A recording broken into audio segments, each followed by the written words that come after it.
Sindarakulang bareta kan aldaw, mga baretang balansyado, daing pagkikilingan, asin makatotohanan. DCGB, Bareta alas 7. Mga preskong bareta sa lado lokal, nasyonal, internasyonal, asin iba pa. Bareta alas 7. Digdi sa GB, garantisadong bareta.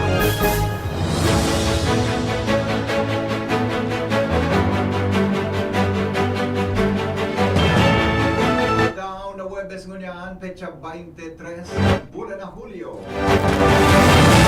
Aldaw na Huwebes ngunyan, mga tugang petsa 23 kan bulan na Hulyo. Kaya na pang headlines kan mga darakulang bareta sa lado lokal. 332 na jóvenes beneficiaryo kang SPES program na resibinan sa indang sweldo gikan kay Legazpi City Mayor Hisham Ismail. Sobra 4,000 na kapulisan ide-deploy kan PNP Bicol sa bilog na Riyon Bicol parte kan seguridad sa ikalimang zona ni PBBM sa Lunes, Hulyo 27. Tabaco City Public Information Office ipinaglatag ang mga mayor na focus ni Mayor Ray Bragais para sa pagkapauswag kan syudad. Mga imbuelto sa pagraot, illegal na koneksyon, kontaminasyon asin iba pang aktibidad na nakaapekto sa municipal water system kan Santo Domingo Albay, mahahambang sa kasong administratibo, sibil o kriminal. Sa lado nasyonal, Kamara de Representantes handa na sa zona. Mapusog na seguridad sa ikalimang zona ni PBBM ipinag-orden kan Malacanang. Duwang opisyal kan Land Bank, pasubpena kan impeachment court. Hirit na aumento sa pamasahe sa jeep pag-aadalan kan LTFRB. Headlines kan mga bareta sa ibang nasyon, nagastos po kang Estados Unidos sa gyera kontra Iran uminabot na sa kantidad na 37.5 bilyon dolyar sigon kay Defense Secretary Pete Hegseth. Baretang sports, Gilas Pilipinas player Mike Phillips makawat na sa Japan B-League. Oras Pilipinas. Alas 7:03 nin pagkaaga. Padagos kita ngunyan sa mga kamipan sa inyong magiging tagapagbareta. Ngunyan na pagkaaga, ako po si Henry M. Kasabay po si Jasmine Baloloy. Good morning, Jasmine. Good morning, VP Henry. Asin sa tuyang mga paraan tapat. Nakakasabay taman sa mga report kan Mega Force Patrol. Hali po dyan mga tugang sa luwas. Enot sa detalyes kan mga bareta sa lado lokal. Na-distribuer na po kan lokal na gobyerno kan sa paagi kan Public Employment Safe Service Office o PESO ang allowance sa sinsweldo para sa second batch kan Special Program for Employment of Students o SPES. Sigon kay Legazpi City Mayor Hisham Ismail, nasa 232 na kabatang beneficiaryo ang nagresebe kan sa indang sweldo matapos ang sa indang serbisyo sa Manilain na opisina. Katuyuhan kang programa na magtaunin tabang pinansyal sa mga estudyante para sa indang edukasyon asin mapauswag ang kaaraman sa pagtatrabaho. Katakod kay ni nagpaabot man yung pagbati ang alkalde sa mga SPES beneficiaries. Kasabay kan sa iyang asigurasyon kan padagos ng suporta sa edukasyon asin futuro kan mga kaakian asin jóvenes. Ang bareta ini hatod sa Indukan. Optin Lutein Capsule. Alagaan ang paningin sa tulong ng Optin. Kitang-kita ang kalusugan ng mata. Sobra 4,000 na mga kapulisan ang ipinawagas kan PNP Bicol sa bilog na Riyon Bicol bilang parte kan pagsiguro kan seguridad sa ikalimang State of the Nation Address o sona ni Presidente Ferdinand Marcos Jr. sa Hulyo 27. Sa kabilugan ng 4,190 na pulisya, 785 digdi ang pigdesignar sa border control point tanganing maghigpit sa mga malaog asin maluwas na mga tao asin bihikulo mantang an iba ang nakadesignar sa crowd management area asin covert security pati na sa quick response teams. Sigon kay PNP Bicol Regional Director Police Brigadier General Erosito Miranda, preparado ang gabos na unit kan kapulisan na magsimbag sa anuman na insidente bago, habang asin matapos ang zona. Tinawan doon kan pulisya na pigmimidbid kay niyan diretso kan publiko sa pagtiripon alagad pig-inganyar ang mga organizer asin partisipantes kan mga rally na magsunod sa mga leyes magkua nin magkakanigong permit asin makipag-ordinar sa mga lokal na gobyerno para masigurong matanos asin ligtas ang pagkondusir kan mga aktibidades. Naipalawas na po effectively ang mga programa ni Mayor Bray Bergais kan Tabaco City sa bagikan bagong Tabaco City Public Information Office. Tentribista kan DCGB News sa pamayo kan nasabing opisina na si Kirby Bergais sa iyang sinabi na may mga mayor na focus na ilinatag ang alkalde para sa pagpapauswag kan tabako. Kasabay digdian 8 pillars ni Mayor Bergais na itinampok ang sa sayang State of the City Address o SOCA, mantang tirawanin doon ni Kirby Bergais na prioridad digdi ang revenue generation, environment, youth, health, agriculture, asin iba pa. Ang communications po sin ang work ethic ng executive department and legislative department. Personally sir, pwede ko for the longest time na talagang very cooperative po ang satuyang mga city councilors, especially the vice mayor, para po sa mga diretsyon po na muyatang mapaluwas na ang talagang maapektaran man ng satuyang mga tabakenyo. Kirby Bergais sa entrevista kang DCGB News. Ang baretang ini hatod sa Indokan Mega One. Ang Mega One ay may 21 sangkap para matulungan ka sa iba't ibang karamdaman tulad ng diabetes, high blood, stroke, arthritis, kidney failure, cancer, viruses, at iba pa. Tumawag kay Doc Joey Bitito sa 0998-975-8121 or 0917-853-8933. Mahahampang sa magkakanigong administratibo, sibil o kriminal na paninimbagan ang si Isayman na mapatunayan na imbwelto sa pagdistroso, illegal na koneksyon, kontaminasyon o iba pang pagbalgar na nakakaapektar sa municipal water system kan Santo Domingo, Albay. Basado ini sa pinirmahang Executive Order number 39, Series of 2026 ni Santo Domingo Mayor Bong Banda o an orden na nagkrear kan Task Force Aqua kan munisipalidad. Sa iraram kan orden, pigsugo ang Task Force na mangalap nin mga impormasyon may koneksyon sa pagdistroso kan linya kan tubig. Magkondusir nin fact-finding asin pagtipon nin ebidensya. Makipagkoordinar sa Philippine National Police asin iba pang law enforcement agencies asin magbilog o pagbilog kan Rapid Response Team na maresponde sa laog nin 24 oras sa kada insidenteng mairi-report. Apera kaini masumitiran grupo nin bulanan na report sa alkalde manungod sa investigasyon. Pagpakarhay asin iba pang lakdang tanganing mamantinir ang seguridad kan water system. Magigirumduman kan mga nakaaging bulan. Sa nako ang impormasyon kan DCGB News, padagos ang pagkondusir nin lakdang kan lokal na gobyerno para mapakarhay ang supply nin tubig sa munisipalidad. Alagad pigraraot ini kan dai midbid na mga persona. Pig-inganyarman kan lokal na gobyerno ang mga residentes na i-report tulos ang anuman na makadudang aktibidad. Kasabay kan pagsiguro na mantinidong maging confidential ang gabos na impormasyon na sa indang ipapaabot sa task force. Accomplishment report ni Provincial Director Police Lieutenant Colonel Noel Nunez kan Albay Provincial Police Office. Planong gibuhon sa masunod na bulan. Karen Ala sa report. May plano man ang Provincial Director kan Provincial Police Office na magpahayag nin verbal kan sa iyang mga naging akomplishmento sa sarong taon matapos ining i-designar ni Governor Noel Luzal bilang Provincial Police Director kan Albay. Sa pakipaghuron kan DCGB News kay Police Lieutenant Colonel Noel Donato Nunez, kinumpirmar kay ni na pwedeng sa Agosto o September ngunya na taon maserbian kamp olas sa iyang ulat sa bayan bilang sarong transparency report kan mga naging matrayumpong operasyon kan Provincial Police Office sa pagdarakop ni mga kriminal o suspetsado sa mga kaso asin bayulasyon sa irarom kan liderato kaini.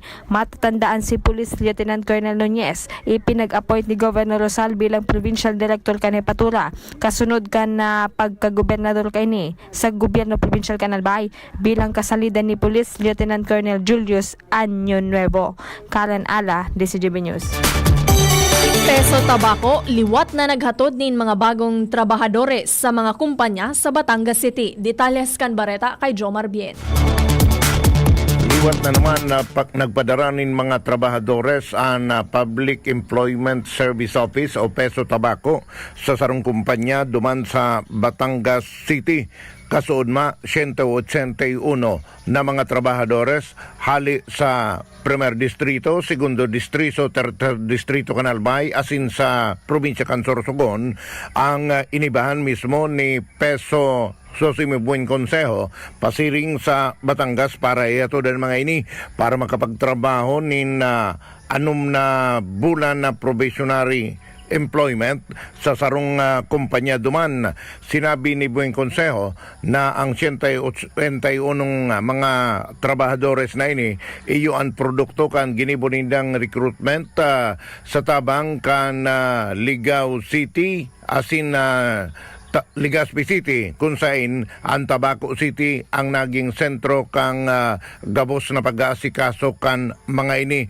Ipinahayag ni Bueng Consejo sa DCGB News na inibahan niya mismo duman sa naunambitan na lugar lunad sa 4 na bus ang mga ini asin susug sa iya magpapadagos pa ang pinagigipunindang pag-ayuda sa mga kumpanya na naghahanap nin mga trabahadores sa digdi sa probinsya Canalbay asin pagtaraning na probinsya hanggang nangangaipo ang mga ini nin trabahadores. Jomar Bien, DCGB. Oras Pilipinas, tigdi po sa DCGB, Bareta, alas 7. 12 minutos makalihisan alas 7. Pinuuna na po ang demolisyon kan lumang istruktura kan Old Was Public Market bilang inisyal na pagpon kang konstruksyon kan bagong saudan sa Was Albay. Matatandaan na nakatindir si Albay Governor Noel Rosal sa ginibong groundbreaking ceremony kan proyekto kan nakaaging aldaw. Kasabay ang nasabing proyekto ang mga prioridad na programa kan lokal na gobyerno sa pamamayo ni Mayor John Trinidad. Nasa 40 milyon pesos ay pinag-alokar na fundo sa bagong saudan na pigilaoman na matatapos ang konstruksyon ngonya na taon 2026. Nangapudan ang Volunteers Against Crime and Corruption o VACC sa lokal na gobyerno Canaga City, pati na sa mga law enforcement agency, napakusugon ang mga lakdang laban sa krimen asin illegal na droga sa syudad.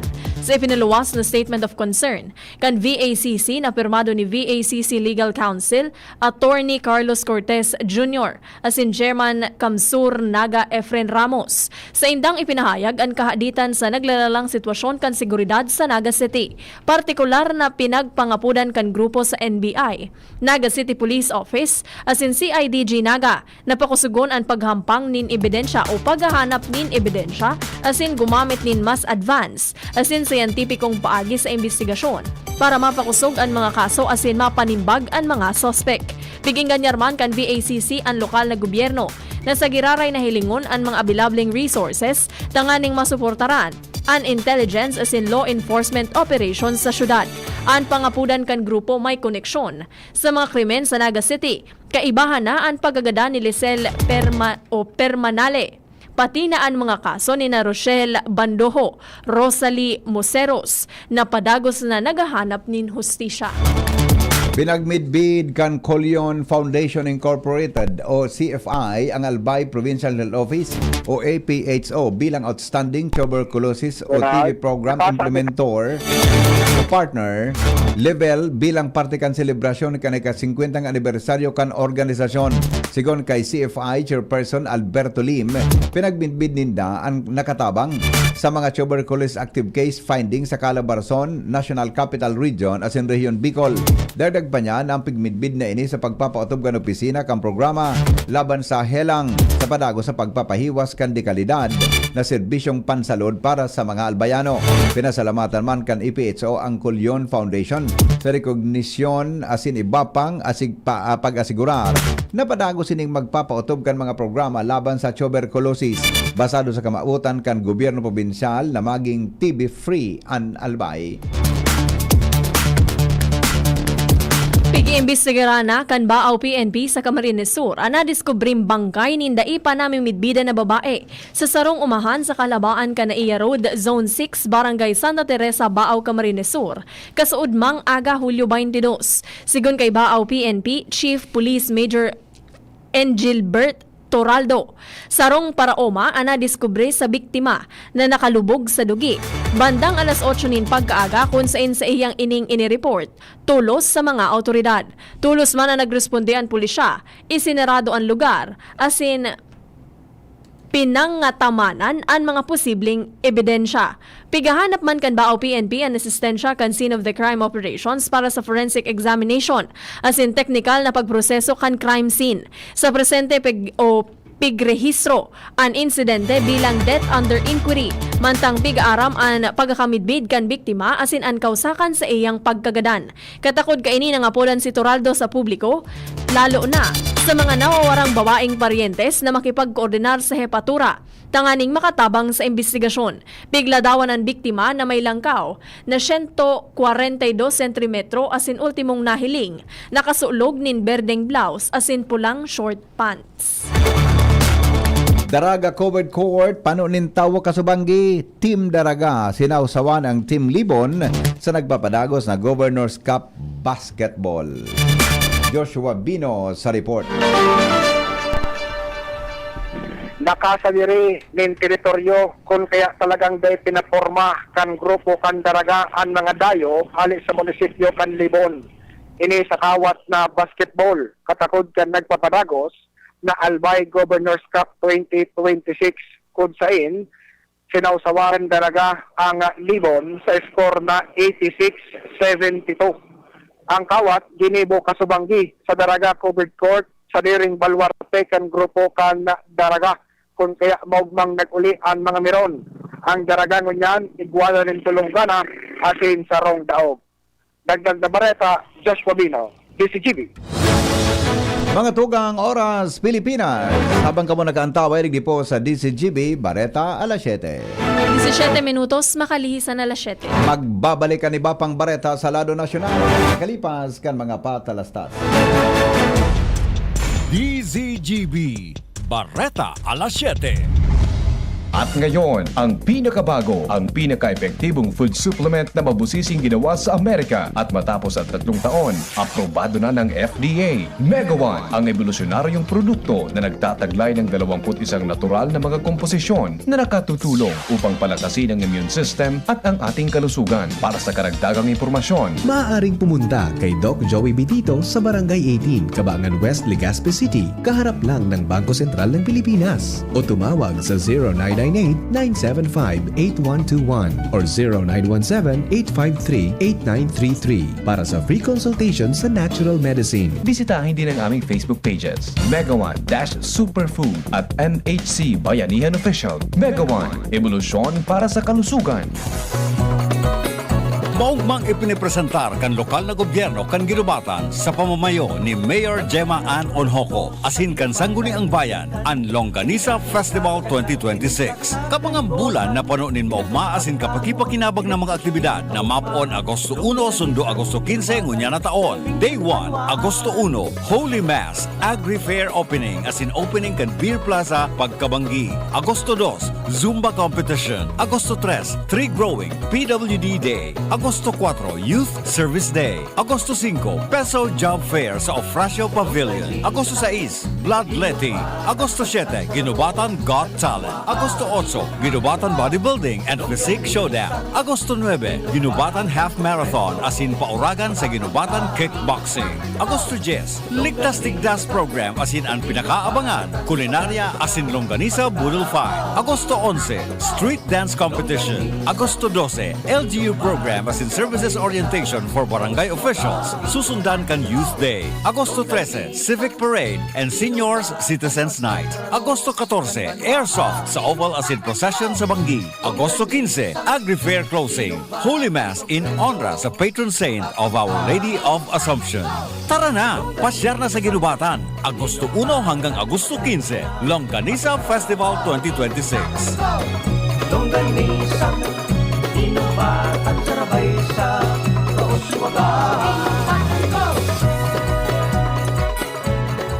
Pag tayo'y may sakit, gusto nating gumaling agad. Pero di ba mas maiging gustuhin malayo sa sakit? Ang yakap ng PhilHealth, programa ng gobyerno na nagbibigay ng libreng pagpapakonsulta, pati mga lab test. Kaya payakap sa yakap ng PhilHealth. yakap ng PhilHealth nang tayo'y malayo sa sakit. Good news mga kapitbahay! Kayang-kaya mo na bumili ng iyong dream appliances. Mula sa modernong kitchen appliances, efficient washing machines, energy-saving air conditioners, at ang pangarap mong smart and Android Google TVs. Lahat ng yan ay nasa RRS Marketing. Ining high-tech, branded at latest na muyang appliances. Naku aming hulugan sa RRS Marketing. Ang swak sa budget na bagong refrigerator namin, nakuha ko rin sa RRS Marketing.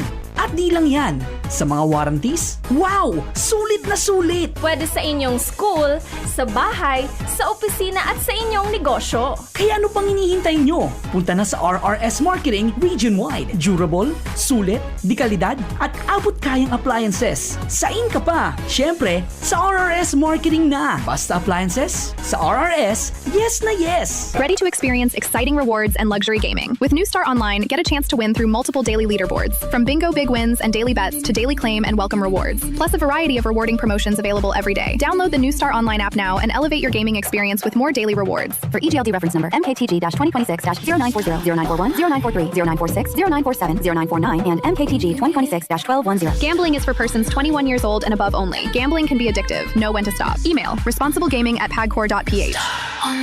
Discover the beauty of playing brightly with New Star Online. Luxury entertainment now in your hands. Gambling is for 21 years old and above only. Gambling can be addictive. Know when to stop. Email at responsiblegaming@pagcor.ph. Mogmang ipinipresentar kan lokal na gobyerno kan Libon Albay sa pangingenot ni Mayor Attorney Mac Saison asin kan Sangguniang Bayan ang sarunggulan na selebrasyon kan Paroy Festival 2026. Ini sarong pag-onra sa mga paraoma sa kasamahan na patron kan Banwang Libon na si Senior Santiago El Mayor. Asin man ang pagpadagos kan tradisyon asin pagpapasalamat sa mahal na Diyos sa masaganang ani kung saan ang Banwang Libon midbid bilang rice granary sa Albay. Libon Paroy Festival 2026. Santiago del Libon. Ang mga aktibidad iyo ang mga minasunod. Hunyo 27, Miss Libon Guenyo. Hunyo 30, Kurit Libon Guenyo. Hulyo 9, Boxing Tournament. Hulyo 10 hasta 12, Pickleball Tournament and Albay Marathon. Hulyo 15, Blood Donation as in Traslasyon. Hulyo 16, Opening Ceremony and Cultural Presentation, susundan in fireworks display. Hulyo 18, Fiesta sa Maynila Drag Race as in Mountain Bike Race. Hulyo 19, Senior Citizens Night. Hulyo 20, Festival Job Fair. Gabi kan Libon Guenyo as in Zumba Contest. Hulyo 21, Agri Fair as in Carabao Parade, mantang sa Banggi Iyoan Farmers and Fisher Folks Night. Hulyo 22, Kasalang Bayan as in Youth Night.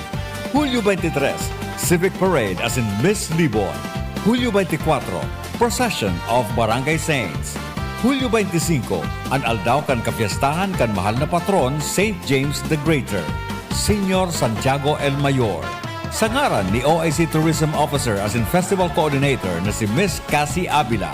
Happy Paroy Festival Banwang Libon. Santiago del Libon, namumutan niya mong patron sa saimon.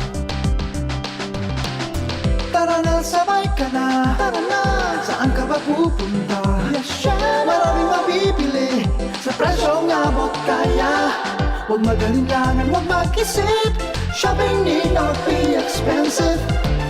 Yasheno, Yasheno Mall. Yasheno, Yasheno Mall. Yasheno, Yasheno. DZGB Barreta alas 7. Paragos kitang unyan mga tugang sa mga bareta sa DCGB Bareta alas 7. Tamang oras sa bilog na Pilipinas. Alas 7:24 nin aga. Handa na po ang batasang pambansa sa ikalimang SONA o State of the Nation Address ni Presidente Ferdinand Marcos Jr. sa Lunes, Hulyo 27. Inang deklarasyon ni House Speaker Faustino Boji D. III matapos panginutan ang final SONA run-through kay bahan ng opisyal na kamara 5 aldaw bago nasabing okasyon. Sinabi ni D na trabaho nindang sigurohon ng lambang aspeto kan SONA magiging matanos, ligtas asin magkakanigo sa kahalagahan kan okasyon na ini. Importante man ang nasabing aldaw bago para sa gobyerno o bako para sa gobyerno kundi para sa lambang Filipino dahil inan pagkakataon na magpaluwasin ang presidente kan report sa kamugtakan kang nasyon asin kan direksyon na tutumbukon. Ngunyan na aldaw, ililockdown ang bilog na batasang pambansa kung sain lilimitaran ang paglaog asin arog ka nakaagi. Imamanihar kang Presidential Security Group o PSG ang seguridad. Preparado naman ang mga additional responders gikan sa Department of Health, lokal na gobyerno, Bureau of Fire Protection, asin Philippine National Police sa oras na kaipuhan ang mga ini. Dinoble ngunyan kan Philippine National Police Anti-Cybercrime Group o PNP-ACG an sa indang cybersecurity operations nagkapirang aldaw bago ang ikalimang State of the Nation address o sona ni Presidente Ferdinand Marcos Jr. sa maabot na Hulyo 27. Sinabi ni PNP-ACG Chief Police Major General Wilson Asweta na piglalao maninda na dakul ang mga malakop online na mga misinformation. Daiman pinag-unambitan kaini kung si Isay ang mga nasa likod ka nasabing pagpapalakop ni negatibong impormasyon. Paglilinaw kaini na ang nasabing operasyon para tulos na maaraman ang misinformation, coordinated influence operations, phishing attacks, as in mga online scams. Papadarahan po kan Senate Impeachment Court in subpena ang duwang dating manager kan Land Bank of the Philippines para magatindir sa masunod na pagdangog sa Hulyo 29. Sina dating Land Bank managers Violeta Constantino as Anita Camposano enot ng duwang testigo sa Article 3 o Unexplained Wealth na pigsumiter laban kay Vice Presidente Sara Duterte. Subpena shall be issued in not the clerk of court is directed to issue a subpoena to Miss Violeta Constantino, former Land Bank manager, and Miss Nonita Camposano, former branch manager kan Land Bank. Sigon kay Impeachment Court Presiding Officer Senador Francis Chis Escudero bago mag-adjourn sa kasiyam na aldaw kan impeachment trial kaswapos Hulyo 22. Mientras nagpadaraman ang impeachment court in subpena sa iba-ibang mga bangko asin magkanigong ahensya asin sinugo ang dadarahon ang financial records kan Vice Presidente kan sa iyang agom na si Manasseh Carpio asin ang mga kumpanya na aligadong konektado sa inda. Sinabi ni Senate Impeachment Court Attorney Renato Bantog Jr. na ang subpena ipinadara kasod mang Miyerkules na aga sa Bureau of Internal Revenue asin Anti-Money Laundering Council o AMLAC. Ang mga bangko na pinadarahan man in subpena yun Metropolitan Bank and Trust Company, Philippine Savings Bank of the Philippine Island, Bank of the Philippine Island, Security Bank Corporation, Land Bank of the Philippines as in BDO Unibank.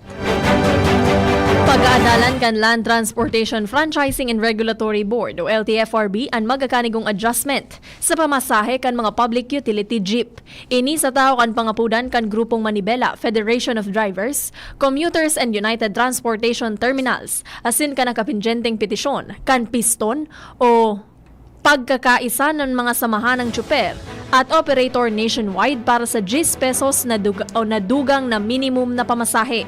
Sigon sa LTFRB, sinugo na ninda ni Department of Transportation o DOTR Secretary Giovanni Lopez na pag-aadalan ang magkakanigong fare adjustment ngunyan na halangkaw giraray ang presyo nin petrolyo. Pigsa sa alang-alang maninda ang kapasidad gan mga pasahero na makasabay sa dagdag pasahe asin ang posibleng epekto kaini sa inflation asin presyo kan mga pangenot na barakalon asin serbisyo. Siniguro man kan ahensya na mapaluwas sinda nin final na resolusyon sa lalong madaling panahon.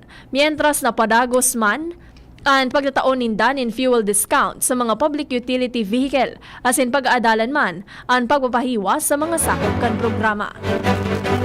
Baretangon yan mga tugang sa ibang nasyon, uminabot po sa 37.5 bilyon ang nagagasto o bilyon dolyares ang nagagasto kan Estados Unidos sa presenteng gyera kontra sa Iran. Sigon kay Defense Secretary Pete Hegseth, katakod kay niya naghahagad din administrasyon ni US President Donald Trump yung kadagdagan na $87.6 billion kung saan 67 billion kay ni iyo ang para sa operasyon sa Middle East para sa mapuunan ang kakulangan sa bala kagamitan na sinibapang pampasweldo sa mga soldado. Kasayang primerong paghampang sa Capitol Hill poon kan magsikat ang gyera sa Iran para sa pagtukar kan fundo kan Pentagon sa masunod na fiscal year na traso nin 4 na beses sa laog sa nin 3 minutos sa pagtaram si Hegseth dahil sa mga nagkukurahaw na demonstrador kay bahan ang mga pigsusuriyaw kan mga reliyesta na stop bombing our children in Iran and Palestine as in this is illegal. Para mentras na sinuspender ni Senate Appropriations Committee Chair Susan Collins ang pagdangog para tawanin dalan ang Capitol Police na iluwas asin iskortan ang mga anti-war protesters na nasa kwarto. Apera sa mga reyesta nakaresibi man in sigset din makusog na pagdangog hali sa mga senador o pakusog na padangog hali sa mga senador na sinda Senador Patty Murray asin nagpapatanid na problema posible na naman na maging sarong panghabang buhay na buhay ang gyera dit na nawaranin suporta hali sa publiko. Paretang sports, opisyal nang nagpirma sa Japan B-League si Gilas Pilipinas player Mike Phillips. Inanunsyo kan team Kyoto Hanares ang 2 taon na pagpirma sa kontrata ni Phillips ngunya na taong 2026. Sagkod taong 2027 na mapuon sa bulan ng Septyembre. Sinabi kan 24 anyos na si Phillips na ipinag-orgulyo niya at nagpapasalamat siya nin Marhay sa oportunidad na makaibahan sa team Kyoto Hanares asin sa B-League. Excited naman ining sa giraray makapagkawat sa Japan dahil nakakawat na ini sa Japan University Leagues kan nasa Lasal. Mientras nasa Game 1 ka nagpapadagos na Albay Intertown Governors Cup 2026 Basketball Open Category na ginibo sa Daraga Covered Court, Kasubanggi. Sinawsawan kan Ligao City Knights ang Pioduran Sea Warriors sa score na 104-73. Mantang sa Game 2, ginana kan Daraga ang laban kontra sa Libon Forward Eagles sa score na 88 o 86-68. Report sa Pag-asa kasabay po si Jaime Bordales sa Kamugtakan Kampanahon. Imo marahay na aga sa mga paraan tama para sa satuyang weather forecast ngunya na aldaw na Webes petsa 23 kan bulan na Hulyo naging sarong tropical depression na nga ni ining low pressure area sa laog kan satuyang area of responsibility Kasubanggian mga around 8 p.m. So bago man na maaga 4 a.m. ang sentro kaining si tropical depression Quiapo kakarukulotang nasa distansyang 950 kilometros sirangan kang Central Luzon. Inibiti igwang kusog kiparos o maximum sustained winds na minaabot sa 45 km per hora asin pagbugso kang Duros o Gastines minaabot man sa 55 km per hora. Padagos ining naghihiraw o pasiring digdi sa direksyon kan Sulnupan, Norte Sulnupan sa rekas na 20 km per hora. Kung mamantener niya sa iyang presenteng paghiro asin rekas, posibleng sa sunod na 12 oras na sa 705 km sirangan na inikan na Itiagi Isabela. Dahil nga ni sa pagiging sarong bagyo na ni Tropical Depression Quiapo, nakabandera man ang Tropical Cyclone Wind Signal number 1 sa nagkapirang lugar duman sa Northern Luzon. Anyway, BPN tumbok ka ini, papasiring digdi sa extreme Northern Luzon. So digdi sa Kabikolan, apektado kita kang trough o so extension ka ining bagyo asin so combined effect man kan padagos na epekto kan southwest monsoon o habagat. Kaya ngunya na aldaw asin sa aga, sundo yan sa probably weekend padagos kitang maka-experience kay madampog na kalangitan asin mga pag-uran. Dara na nga ni kang combined effect ka ining trough ni bagyong Quiapo asin an habagat. So maluya pa man sagkod sa moderatong paros malalauman niya to sa Kabikolan, hali iyan sa Norte Sulnupan, sundo sa Timog Sulnupan. Asin sa mga kadagatan man nasakop kang Bicol region, wala pa mang nakabanderang gale warning sa ngunyan. Lauman sa naan banayad sagkod sa moderatong pag-ukol kan sa tuyang kadagatan. Sa tuyang temperatura sa bilog na maghapon, pinakababa na sa 24 degrees Celsius. Pinakahalangkaw, posible sa naman umabot sundong 30 degrees Celsius. So yan nga na BPN sa tuwing update para sa kamugtakan kan sa tuwing panahon. Hali po dito sa Pag-asa Dios de Legazpi. Jaime Bordales po sa liwat Matayala.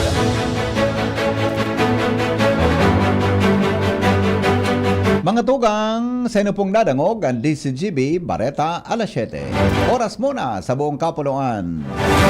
7:35 nin aga. Sa pangaran po ka nagsurat kan Bareta, News Director Mar de la Cruz. Karuan po si Jenny Balyeran, Nicole Angloriane asin Sharamay Leron. Asin ang report kan Megaforce Patrol. Kami po sa inyong naging tagapagbareta. Ako po si Henry M., ang lalaking hindi inuumaga. Ako man po si Jasmine Baloloy.